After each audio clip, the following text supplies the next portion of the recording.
Ang masasabi ko lang po about sa feeling ko na time, yung namimigay po tayo is yung excitement po.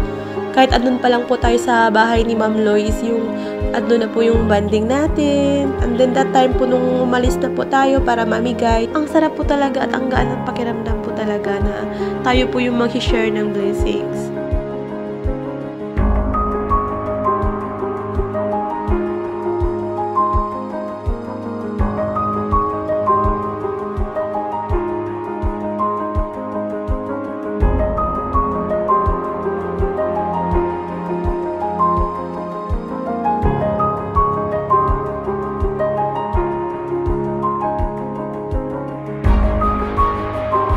Sa akin po yung naging realization ko po dun po sa pag-abot po natin dun sa mga homeless people ay naging reminder po sa akin na minsan nga po talaga madali po ako mag-focus dun sa mga bagay na wala ako kumpara po dun sa mga bagay na meron ako, na ang dami ko po palang reason na kailangang ipagpasalamat at mas pinahalagahan ko po siya ngayon kumpara noon.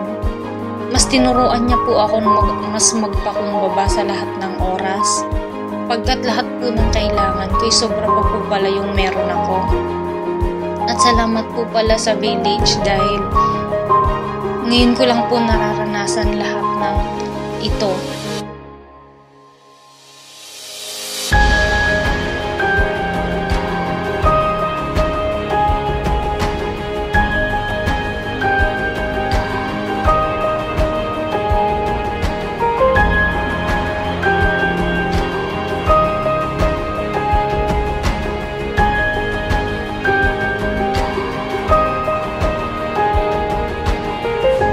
I just realized na I should appreciate things that I have po.